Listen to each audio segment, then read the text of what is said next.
Atalo fatu lau whaafonga angale nei tu lau lea so alamaya o nisini o tātou reporti o mwhaina tu whātasia e lau Radio Samoa. O le vai aso taluaina whaamaunia tuai le tau aveina e lea lii Samoa ya Dave Letele o le company o whaingoina o le New Zealand Muscle. E ua whaate ia le toa tele le whaasalau whaalawai tele ai e lea lii. Lona whaamawai po o lona toi whaamamulu mai lona tau aveina o lea company.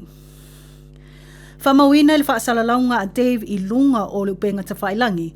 Na tā uai, sa iau whale atu le company ma lona whaanaunaunga e whesosoani atu le pisinisi.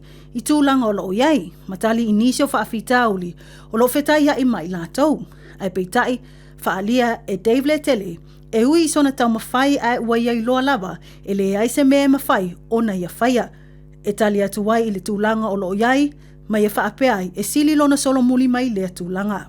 Na ia tu umai ai foi whaamonianga I le New Zealand Muscle ma le pūlenga, ma ia whailo ai o loo iai lava tangato ro tau mawhai malosi, ina ia le lei ato toa le pisinisi. Mo le sila fia o le ulufale ato Dave Letele nei company, na ia whaamoemoe ina ia toi whaolaola le pisinisi, whaamautunga luenga tangata whainga luenga I to tolu suma lima, ma ia whaawau pele ngau sia o loa I to tono New Zealand. Na ia whaafitaia ia I la tau uma na langolangoina o ia, ma whaasoa o na langona, ina ia manuia pea le au whainga luenga a le New Zealand Muscle. Inisio tala, na poloka whaasolo atoa lungo le awala tele I le motorway I tu saute au kilani, I se whaalavlewe mtau tia, lean whaamawina e tolu ta avale na lavevea I le tae ao lea so, po le aso lua lea. Mana moli mawina I le whaatuai o na whaimalanga atu nisio ta avale I tua te tau na anga iai o no lea whaalavelave. Ta awai reporti mai le One News na tali atu le vaenga o whaalavelave tusupu whafua sei. I le nofuanga na tūla iai lea whaalavelave, I le tūla tāne papakura e drui. Whaailoa na tupu lea whalavea I le lata lava I le tūla e valu le tae au. Au pisi le tō teleanga I atu I ngā nuenga.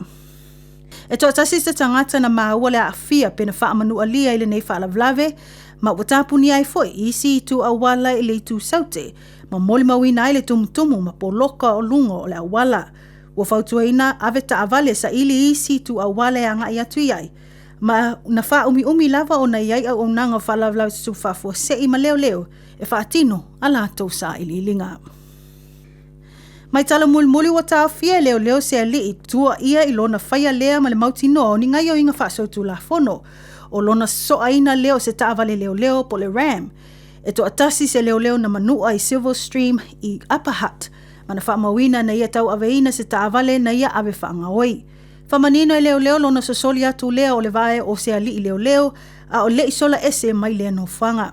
E le ituli loa e leo le taavale ono o popolenga I tūlanga o le saunga le mua tangata lau tele.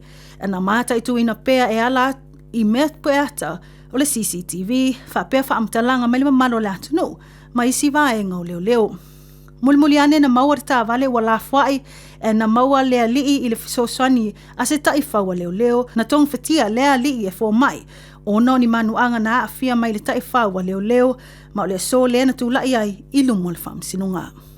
O nisi nao tātou reporti o mwhaina tu whātasia lau Radio Samoa mō lau whaafonga angane ni tūlau lea so, whaafitai whaafonga mai, tō whāsoifua.